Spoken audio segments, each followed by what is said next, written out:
La estrella del sur. Capítulo 17, perteneciente a la novela de Julio Verne. Una carrera de obstáculos africana. El aspecto de los dos jinetes cuando efectuaron su partida a la mañana siguiente no dejaba de ser bastante heteróclito. Es dudoso que a Cyprien le hubiese gustado presentarse con semejante equipaje ante los ojos de Miss Watkins en la calle mayor del campamento de Vandergaard. Pero estaban en el desierto, y las jirafas no debían ser una montura mucho más extraña que un dromedario. Su velocidad tenía incluso alguna analogía con la de aquellos navíos del desierto.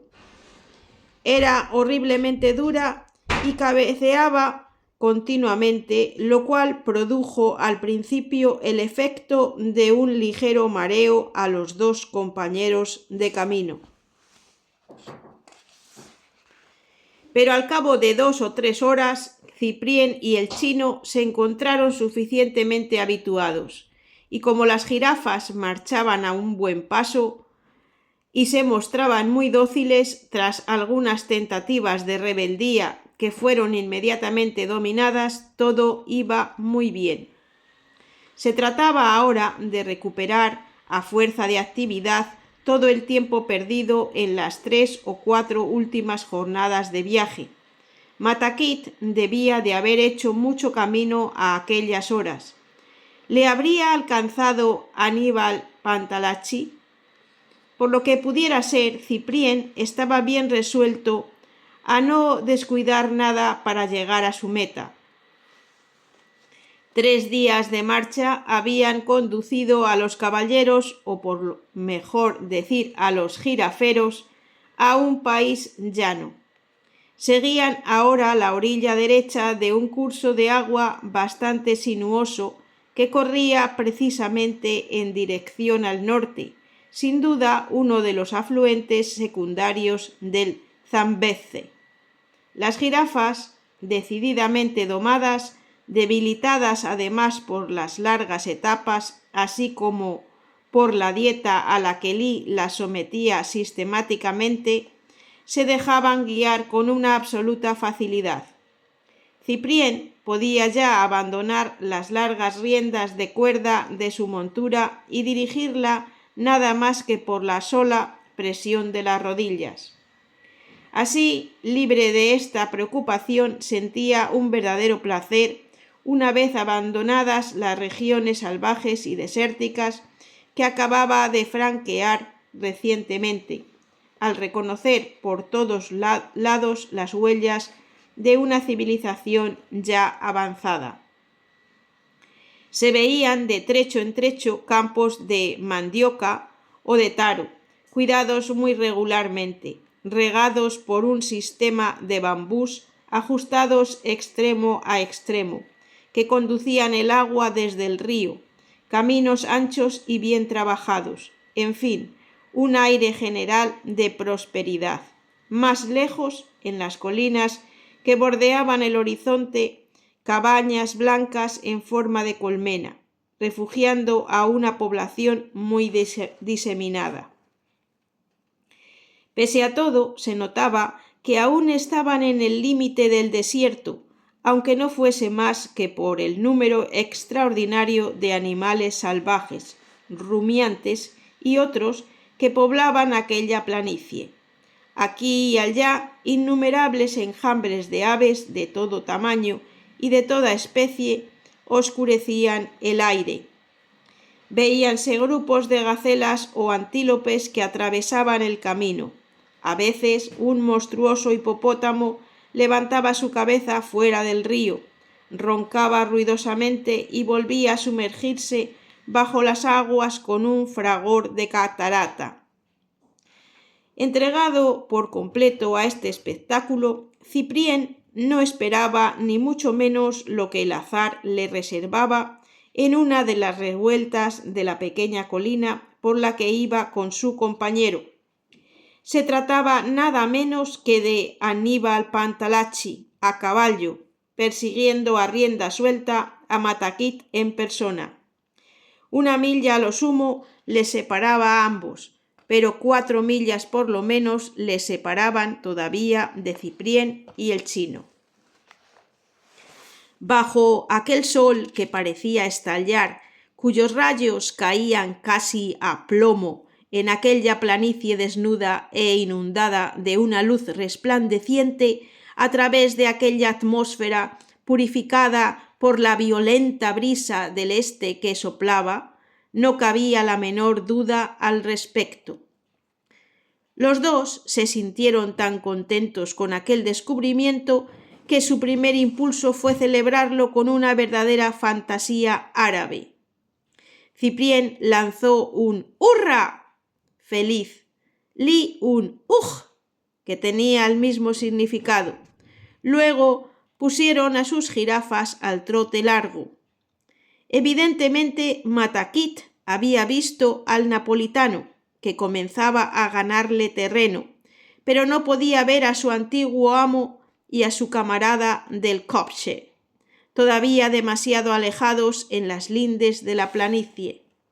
El joven Cafre, a la vista de Pantalacci, que no era precisamente hombre capaz de darle tregua, quien sin ninguna explicación le mataría como a un perro, apresuraba cuanto le era posible su carricoche arrastrado por el avestruz.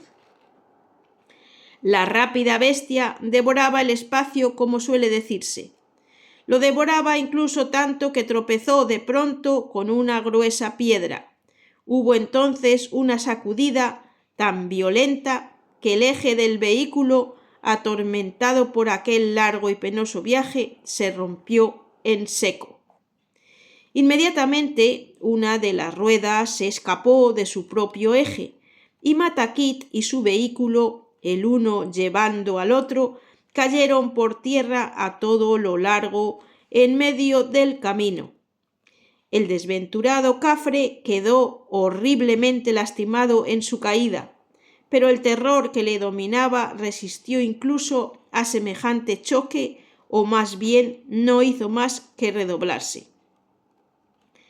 Convencido de que era el fin para él, si se dejaba atrapar por el cruel napolitano, se levantó a toda prisa, desenganchó en un instante su avestruz y lanzándose a horcajadas sobre el animal lo puso al galope. Comenzó entonces una vertiginosa carrera de obstáculos, de aquellas que el mundo no ha visto nunca desde los espectáculos del circo romano, donde las carreras de avestruces y de jirafas formaban a menudo parte del programa. En efecto, mientras que Aníbal Pantalacci perseguía a Matakit, Ciprién y Lee se lanzaban tras las huellas de uno y otro. Su interés, en efecto, era apoderarse de los dos, del joven Cafre, para concluir con aquella cuestión del diamante robado, y del miserable napolitano para castigarle como merecía. Las jirafas, lanzadas a toda velocidad por sus jinetes, que habían visto el accidente, iban casi tan aprisa como los caballos pura sangre, con sus largos cuellos tendidos hacia adelante, la boca abierta, las orejas vueltas, espoleadas, fustigadas con el látigo, obligadas a rendir toda la velocidad que podían desarrollar. En cuanto al avestruz de Matakit, su rapidez tenía algo de prodigioso. No había vencedor del Derby o del Gran Premio de París que pudiese luchar a competir con él. Sus cortas alas, inútiles para volar, le servían sin embargo para acelerar su carrera. Todo esto era tan vertiginoso que, al cabo de algunos minutos, el joven Cafre ya había ganado una distancia considerable sobre el que le perseguía. Ah, Matakit había elegido bien su montura al coger un avestruz. Si tan solo pudiese mantener una velocidad semejante durante un cuarto de hora, estaba definitivamente fuera del alcance del napolitano y salvado de sus garras. Aníbal Pantalacci comprendía que el menor retraso iba a hacerle perder toda su ventaja. La distancia entre él y el fugitivo iba aumentando. Más allá del campo de maíz, a través del que se efectuaba esta caza, un espeso boscaje de lentiscos y de higueras de indias, sacudido por el rumor de la brisa, alargaba su silueta sombría hasta perderse de vista. Si Mataquit lo alcanzaba, sería imposible reencontrarlo, puesto que ya no se le podría distinguir. Siempre galopando, Ciprién y el chino seguían esta lucha con un interés que fácilmente se comprenderá. Habían llegado al fin al pie de la colina y corrían ya a través de los campos, pero 3 millas le separaban, aún ya fuese del cazador, ya de la pieza. Pudieron ver, no obstante, que el napolitano, mediante un esfuerzo sorprendente, había ganado alguna ventaja sobre el fugitivo, bien porque el avestruz estuviese agotado, bien porque se hubiese herido contra un tronco o una roca. Su velocidad había disminuido singularmente.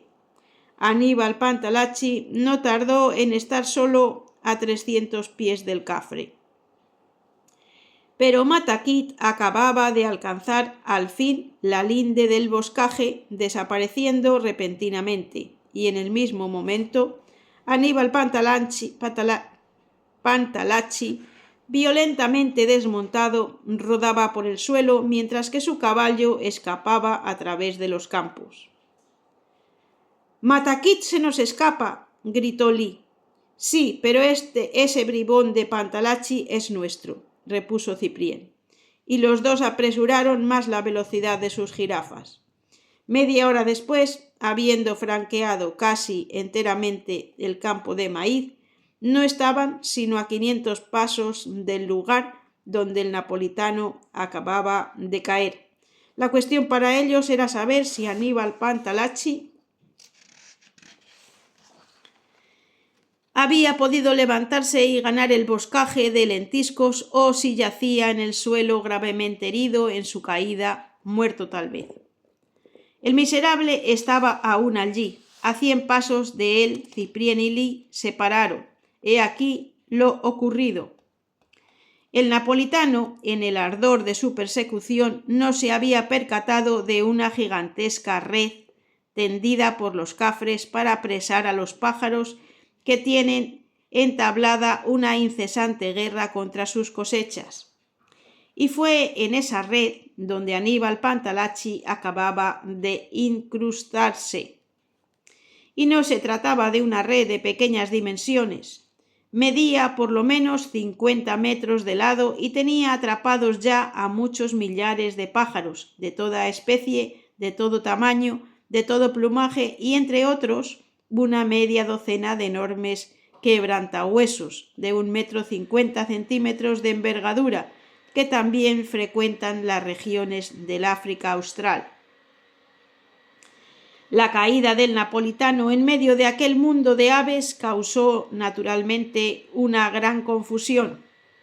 Aníbal Pantalacci, un poco aturdido por la caída, intentó casi inmediatamente levantarse, pero sus pies, sus piernas, sus manos estaban tan bien cogidas en las mallas de la red que no podía conseguir desprenderse. No obstante, no había tiempo que perder, así que daba sacudidas terribles, tirando con todas sus fuerzas de la red, levantándola, arrancándola de las estacas que la mantenían en el suelo, mientras que los pájaros grandes y pequeños realizaban el mismo trabajo para huir.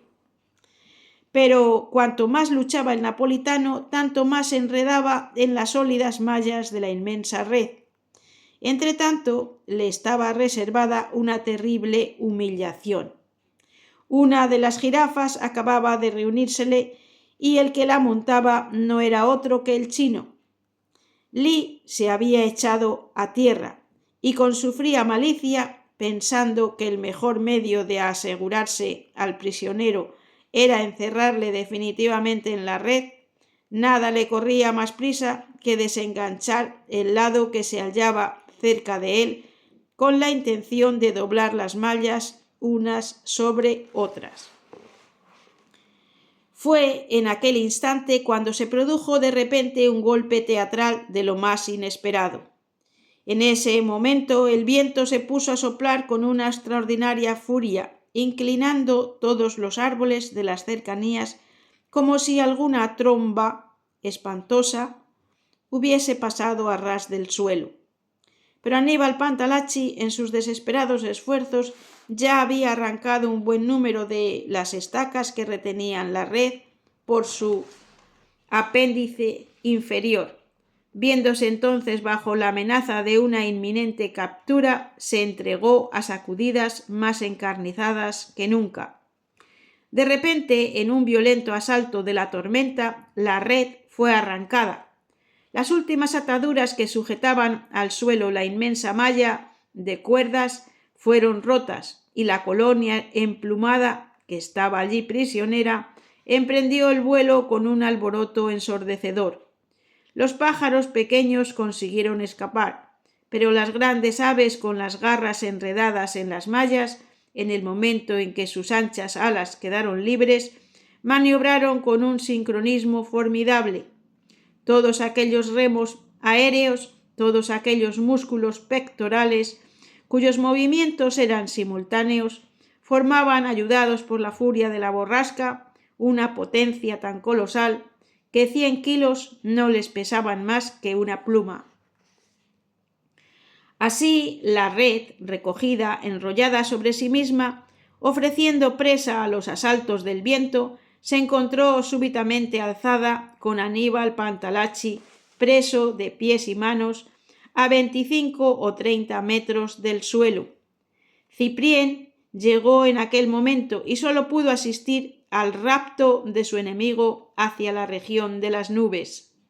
Entonces, la raza emplumada de los quebrantahuesos, agotada por aquel primer esfuerzo, tendió visiblemente a descender, describiendo una larga parábola. En 3 segundos llegó a las lindes de los lentiscos e higueras de Indias que se extendían al oeste de los campos de maíz. Luego, tras haber alcanzado la cima a 3 o 4 metros del suelo, se elevó una última vez en los aires. Ciprién y Lee observaban con terror al desventurado suspendido en aquella red que esta vez fue llevado a más de 45 metros de altura, gracias al prodigioso esfuerzo de aquellas gigantescas aves ayudadas por la tormenta.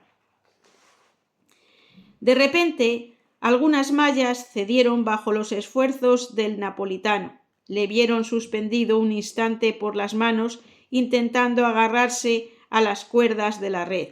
Pero sus manos se abrieron, soltó la red, cayó como una masa y se estrelló en el suelo.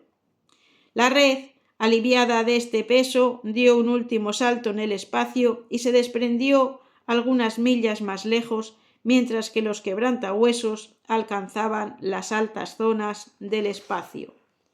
Cuando Ciprién corrió para socorrerle, su enemigo estaba muerto en tan horribles condiciones.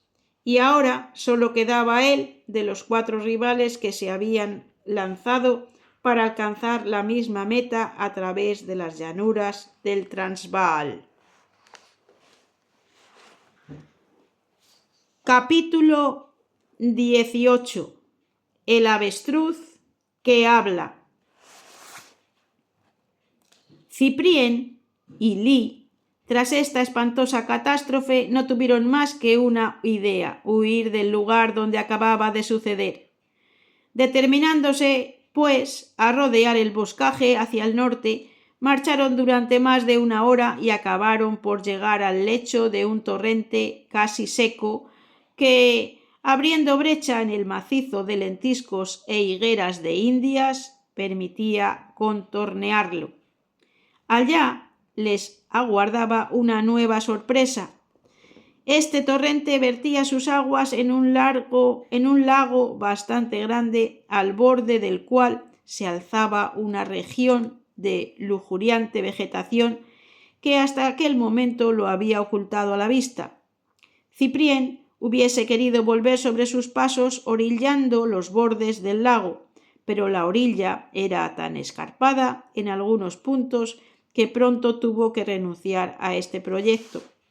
Por otra parte, volver atrás por el camino que había seguido le quitaba toda esperanza de encontrar a Matakit. Sin embargo, en la orilla opuesta del lago se alzaban colinas que se unían por una serie de ondulaciones a montañas bastante altas, y Ciprién pensó que al llegar a su cima tendrían más oportunidad de obtener una vista de conjunto, lo que favorecía poder establecer un plan. Li y él reprendieron la marcha con objeto de rodear el lago. La ausencia de todo camino hacía muy penosa esta operación, sobre todo a causa de tener a veces que llevar las 2 jirafas por la brida. De este modo, tardaron más de 3 horas en franquear una distancia de 7 a 8 kilómetros a vuelo de pájaro.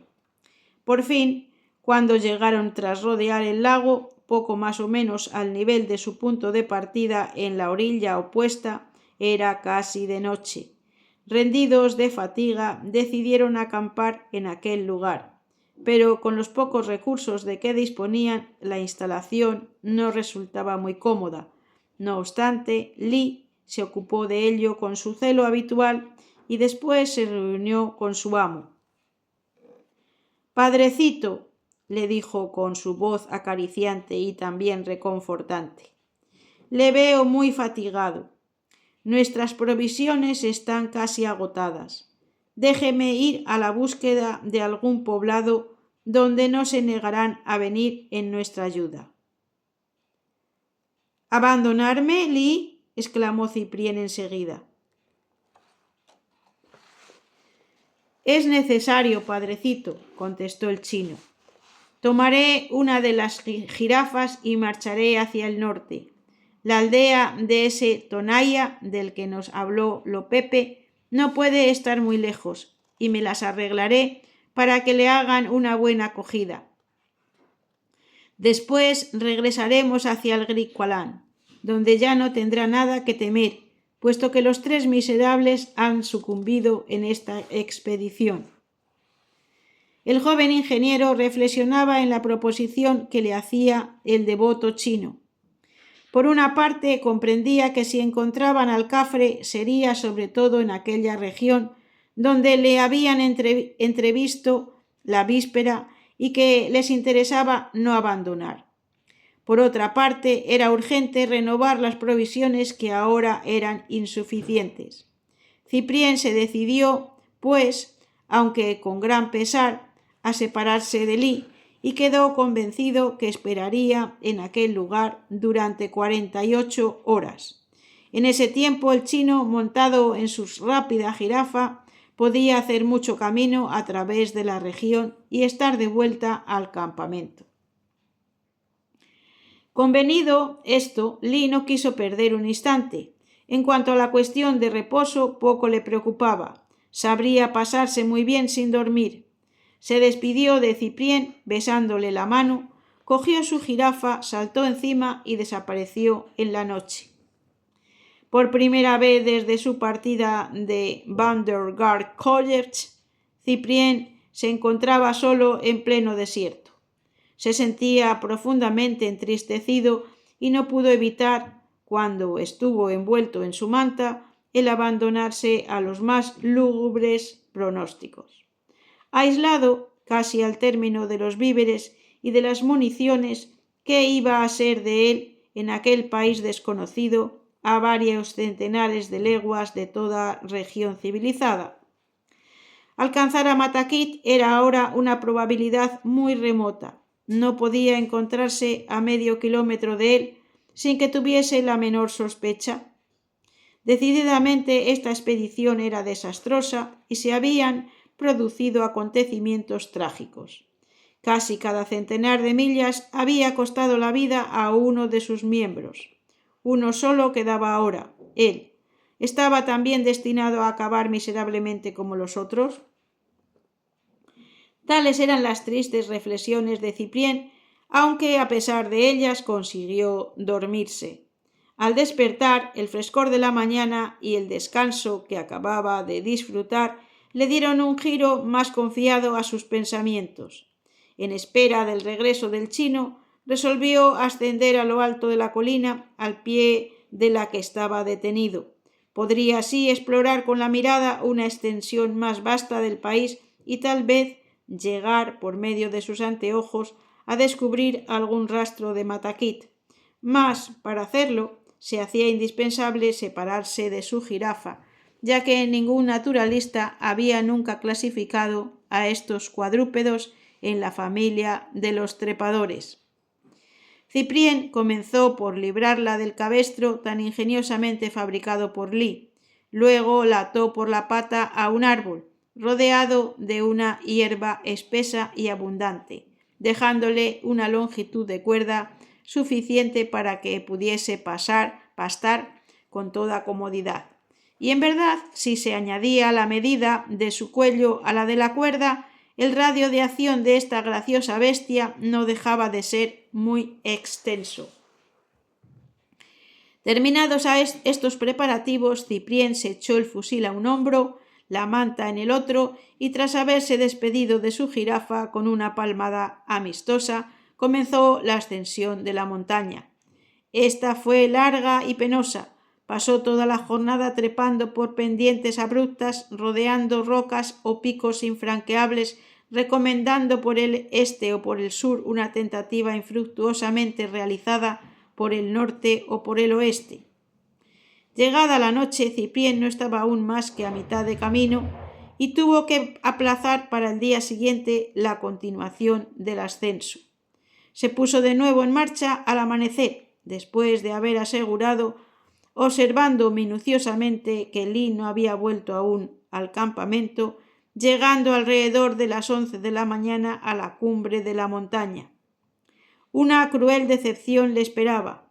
El cielo estaba cubierto de nubes, espesas neblinas flotaban en las laderas inferiores. En vano trató Ciprién de penetrar la cortina espesa para sondear con la mirada los valles vecinos. Todo el país desaparecía bajo una aglomeración de vapores informes, que no dejaban distinguir nada por debajo de ellos. Ciprién se obstinó, esperó, confiando siempre en que una escampada vendría a devolverle los amplios horizontes que él esperaba abarcar. Fue inútil. A medida que la jornada avanzaba, las nubes parecían crecer en espesor y cuando la noche llegaba, el tiempo se tornó decididamente lluvioso. El joven ingeniero se encontró así sorprendido por este prosaico fenómeno precisamente en la cumbre de un terraplén desnudo, que no poseía ni un solo árbol ni una roca susceptible de servirle de abrigo. Solo el suelo liso y su alrededor. La noche que avanzaba acompañada de una lluvia pequeña y fina que poco a poco lo empapaba todo, manta, ropas y penetraba hasta la piel. La situación se hacía crítica y sin embargo había que aceptarla. Efectuar el descenso en semejantes condiciones hubiera sido una temeridad.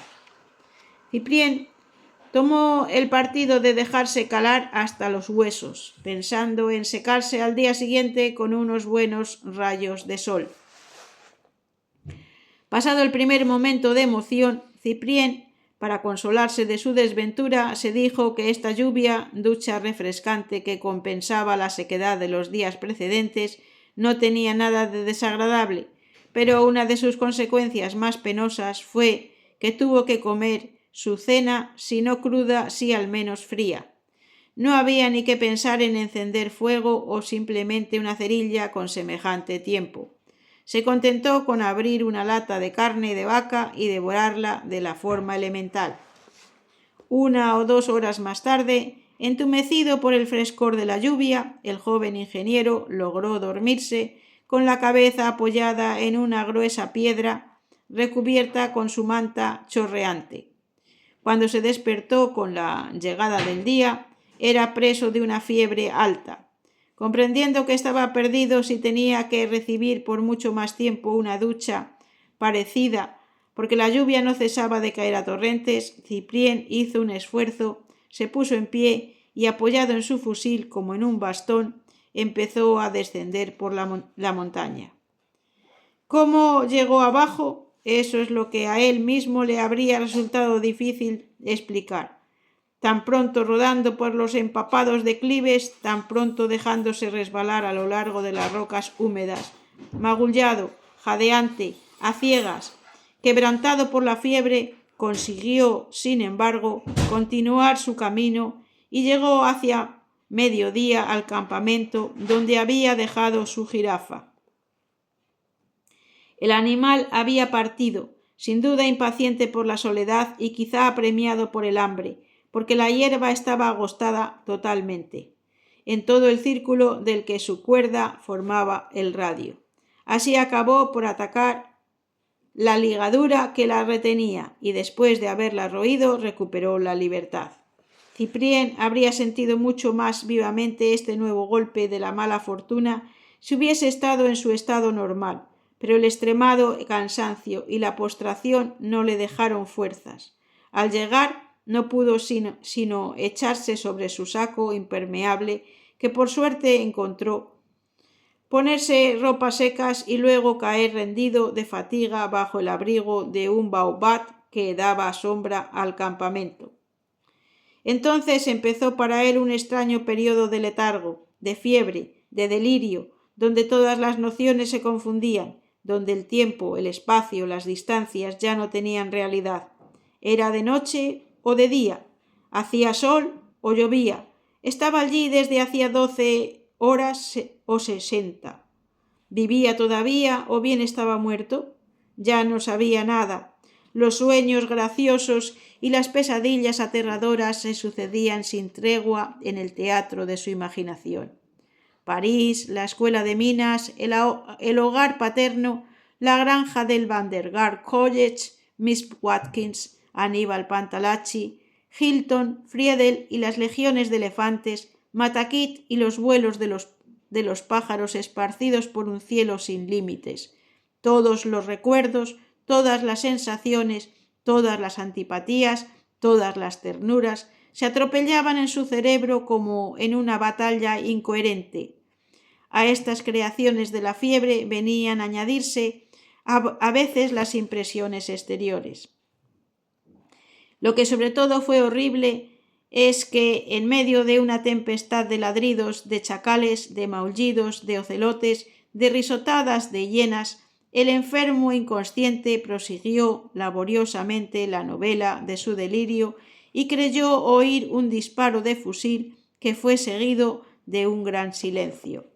Luego, el infernal concierto recomenzó nuevamente para prolongarse hasta la llegada del día. Sin duda, durante esta alucinación, Ciprién habría pasado sin darse cuenta de la fiebre al reposo eterno, si el acontecimiento más extraño, el más extravagante en apariencia, no hubiese venido a cruzarse en el curso natural de las cosas. Llegada la mañana ya no llovía y el sol estaba bastante alto en el horizonte. Ciprién acababa de abrir los ojos. Miraba, pero sin curiosidad, un avestruz de gran tamaño que, tras habérsele acercado, fue a detenerse a 2 o 3 pasos. ¿Será el avestruz de Matakit?, se preguntó siguiendo su idea fija. Fue la zancuda en persona quien se encargó de responderle y, lo que es más, de responderle en buen francés. No me engaño. Ciprién Meré, mi pobre camarada, ¿qué diablos haces por aquí? Un avestruz que habla francés, un avestruz que sabía su nombre. Ciertamente había motivo para desconcertar a una inteligencia normal y serena. Pues bien, a Ciprién no le chocó en modo alguno este fenómeno inverosímil y lo encontró muy natural. Había visto otros muchos en sueños durante la noche precedente. Esto le pareció simplemente la consecuencia de su trastorno mental. Sea usted más cortés, señor Avestruz, respondió. ¿Con qué derecho me tutea? Hablaba en ese tono seco, cortante, peculiar de los calenturientos, que no puede dejar duda alguna sobre su estado, por lo que el avestruz pareció vivamente conmovido. Ciprién, amigo mío, estás enfermo y solo en este desierto, exclamó arrodillándose a su lado.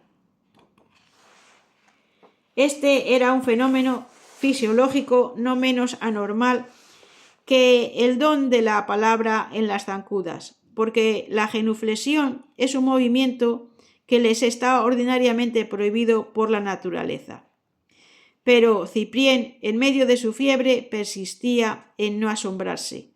Encontró incluso muy sencillo que el avestruz cogiese de debajo de su alón izquierdo una calabaza de cuero llena de agua fresca, mezclada con coñaz, y le pusiese el gollete en los labios.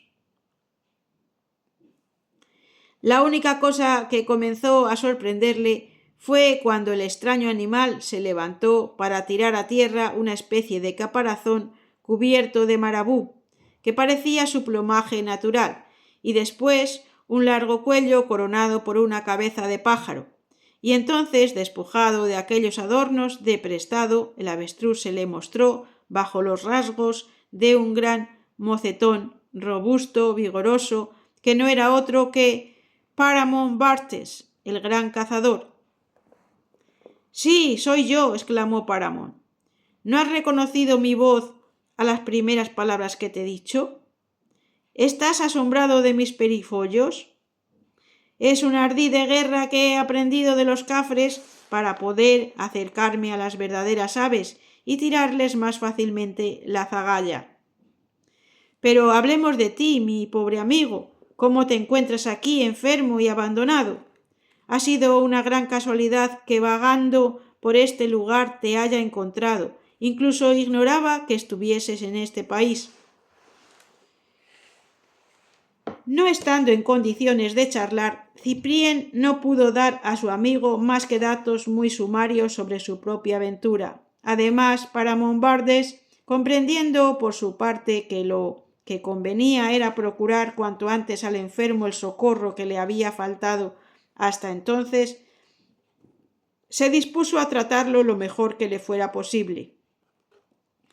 La experiencia del desierto era ya larga en este intrépido cazador y había aprendido de los cafres un método de tratamiento de una gran eficacia para la fiebre palúdica de la que estaba atacado su pobre camarada.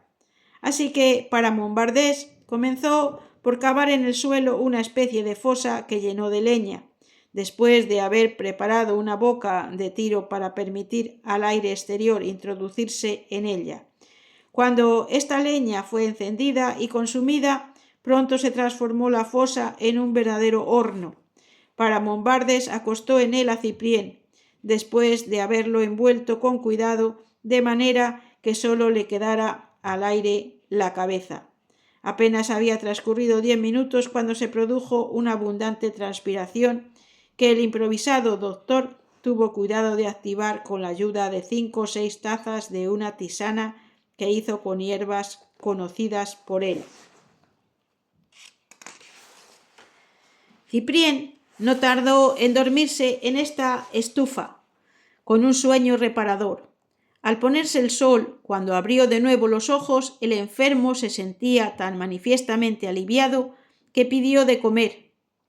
Su ingenioso amigo tenía respuesta para todo. Le sirvió inmediatamente un excelente potaje que había compuesto con los productos más delicados de su caza y algunas raíces de diversas especies.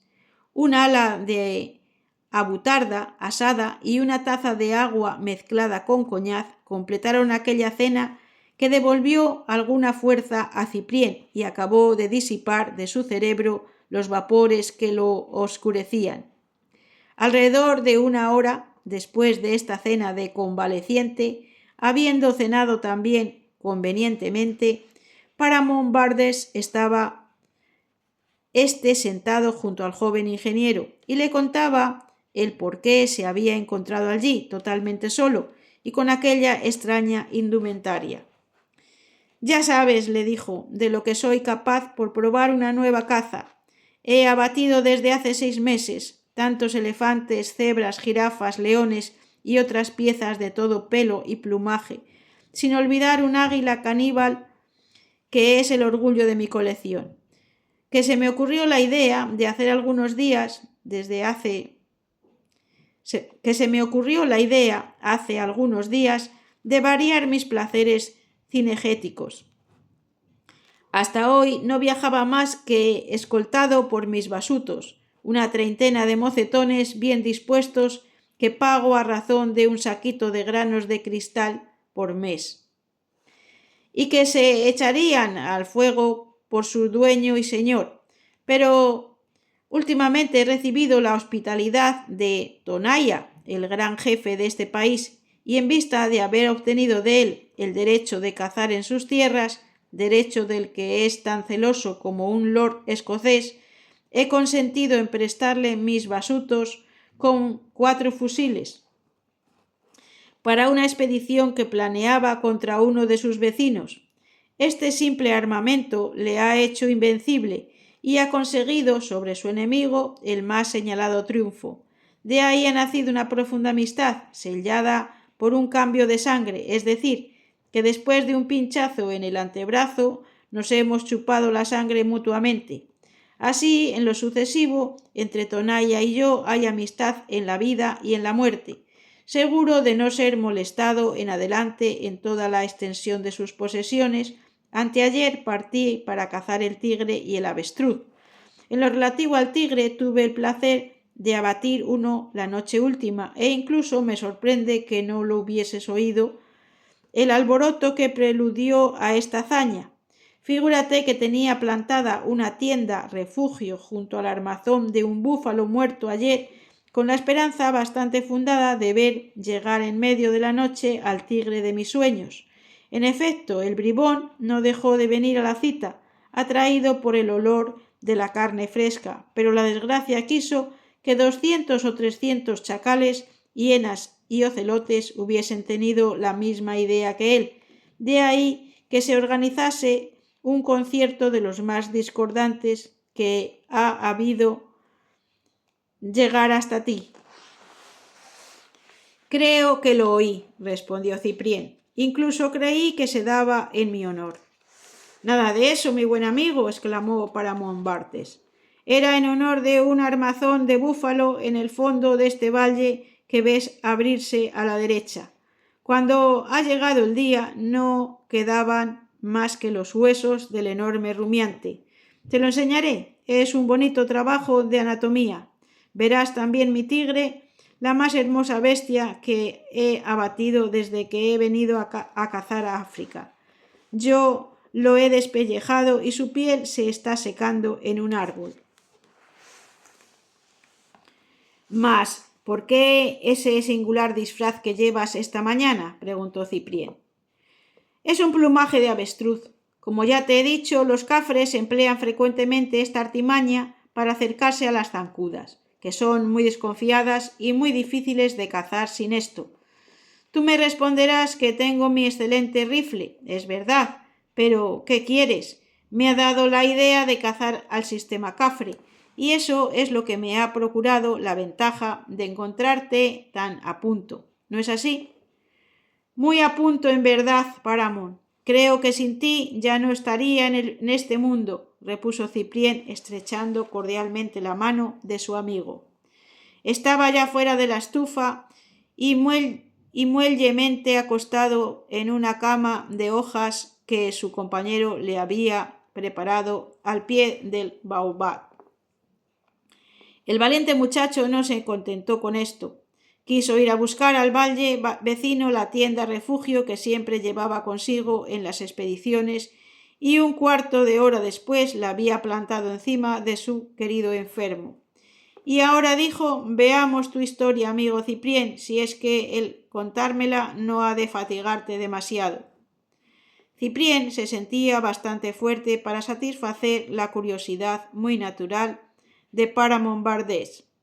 De una manera somera le contó los acontecimientos que había sucedido en Griqualand y el por qué había abandonado aquel país en persecución de Matakit y su diamante, cuáles habían sido los principales hechos de su expedición, las muertes de Aníbal Pantalacci, Friedel y James Hilton, la desaparición de Bardic y por último, como esperaba a su servidor Lee, que debía venir a reunírsele en el campamento.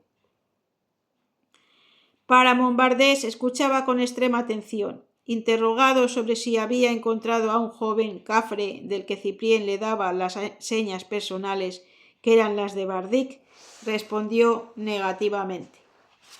Pero añadió: he encontrado cierto caballo abandonado que muy bien podría ser el tuyo. Y de una tirada contó a Cyprien en qué circunstancias había caído en sus manos aquel caballo. Hace escasamente 2 días, dijo, cazaba con 3 de mis basutos en la montaña del sur, cuando de pronto veo aparecer en un camino hundido un excelente caballo gris, totalmente a pelo, excepto un cabestro y un ronzal que arrastraba tras de sí. Este animal parecía evidentemente muy indeciso sobre lo que tenía que hacer, pero yo le llamé, le enseñé un puñado de azúcar y vino hacia mí. He aquí que el susodicho caballo es mi prisionero, una excelente bestia llena de coraje y de fuego, curado como un jamón. Es el mío, es Templar, exclamó Cyprien. Pues bien, amigo mío, Templar es tuyo, contestó Paramount Bardess, y tendré un verdadero placer en devolvértelo. Vamos, buenas noches.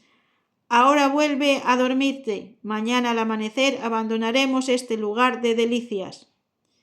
Luego, uniendo el ejemplo a la palabra, Paramount Bardess se envolvió en su manta y se durmió al lado de Cyprien Meret. Al día siguiente el chino regresaba precisamente al campamento con algunas provisiones, así que antes de que Cyprien se despertase, Paramount Bardess, después de haberle puesto al corriente de todo lo ocurrido, le encargó que velara por su amo, mientras él iba a buscar al caballo cuya pérdida había sido tan sensible para el joven ingeniero. Y aquí termina el capítulo 18. Muchísimas gracias si has llegado hasta aquí. Si te ha gustado este fantástico capítulo, regálame un like para ayudarme en mi canal. Si no te has suscrito, suscríbete para no perderte todos los vídeos que voy subiendo. También, para ayudarme, podrías compartir este capítulo y dejarme tu comentario, que yo los leo todos. Muchísimas gracias nuevamente y te deseo que tengas un gran día. Mañana podremos escuchar el capítulo 19, que se titula La Gruta Maravillosa.